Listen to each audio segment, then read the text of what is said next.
Ang programang ito ay rated SPG. Striktong patnubay at gabay ng magulang ang kailangan. Maaaring may masiselang tema, lengguwahe, karahasan, sexual, horror o droga na hindi angkop. Akala ko mami may kausap ko eh. Nakausap lang siya? Hindi ko pa siya nakakausap. Palihim nga na sinusundan ni Annalyn itong si Zoe at wala nga itong kaalam-alam. At nang maabutan nga ni Annalyn itong si Zoe ay nagtanong nga itong si Annalyn kung sino daw yung babae na nakausap niya. At dito naman ay itinatanggi ni Zoe na nagtanong lang naman daw siya kung nasaan daw itong CR. At dito nga na sinabi ni Annalyn, akala daw niya na mami na nga niya ang kausap ni Zoe. At nagtanong itong ulit si Annalyn kay Zoe kung nakausap na ba daw niya itong si Moira. At dito naman nagsisinungaling itong si Zoe kay Annalyn na hindi pa daw niya nakakausap. Subalit walang kalam-alam itong si Zoe. Nang magkausap sila ng kanyang ina ay nakunan na pala siya ng larawan dito ni Annalyn upang mapatunayan na nagsasabi ba ito ng totoo. At dito nga na ibinunyag dito ni Annalyn at ipinakita kay RJ na niloloko lang sila dito ni Zoe dahil hindi talaga sumama itong si Zoe kay RJ upang tumulong sa paghahanap sa kanyang ina.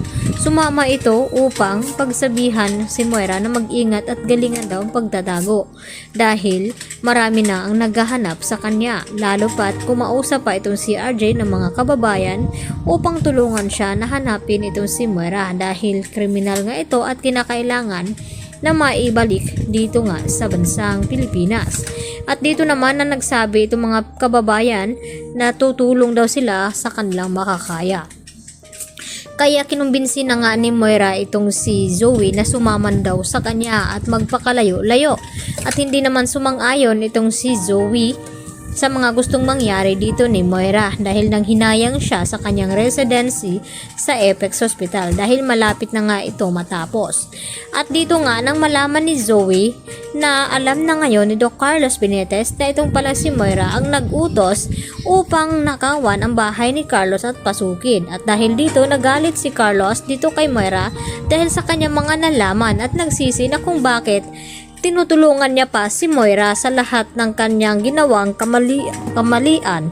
Kaya agad naman na sinabi rin ni Zoe dito nga kay Carlos na balak nga siyang isama ng kanyang ina para lumayo nang sa ganon ay hindi na makulong itong si Moira. At pinag-isipan ng mabuti ito ni Zoe at dito na nga nagkakaalaman dahil bago makatakas itong si Moira ay isisiwalat na nga at sabihin na ni Carlos Benitez kung naasaan nagtatago itong si Moira nang sa ganon ay maunahan itong si Moira bago makaalis at isama palayo itong si Zoe dahil sa takot ni Doc Carlos na baka hindi na nga niya makikita pa ang kanyang anak na si Zoe. Kaya mas mainam na isuplong na lamang niya itong si Moira dito kay RJ na may nalalaman siya kung saan nagtatago daw ito nang sa ganon ay madali nilang matunton at mahuli itong si Moira. Lalo pa nung nalaman ni Lynette na may kinalaman nga itong si Moira sa nangyaring ngang apang loob doon sa bahay ni Carlos at dahil dito ay naghalit ng husto itong si Lynette dahil sobra-sobra na daw ang mga kasamaan na ginawa ni Moira sa kanilang mag-ina ni Annalyn at hindi pa nga ito nakontento na pati itong si Carlos ay dinamay nito.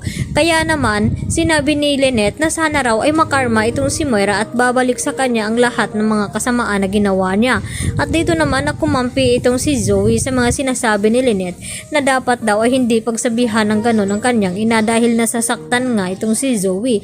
At dito ipinagtaka ni Lynette na bakit kinakampihan ni Zoe ang kanyang ina na kaya nga siya sumama dito kay RJ upang tumulong nga sa paghahanap dito kay Moira. Kaya mas nakakaduda ngayon na talagang nagsisinungaling nga ito si Zoe kaya siya sumama kay RJ upang tulungan niya ang kanyang ina na makatakas. At lalo pat nalaman dito ni Annalyn na may balak palang tumakas din ito si Zoe at sumama na nga kay Moira. Kaya yan naman ang ating patuloy na pagkaabangan bukas mga kapuso kung ano nga magiging kahinatnan dito sa pagtatago ni Moira. Yan lang po at marami pong salamat sa inyong panonood.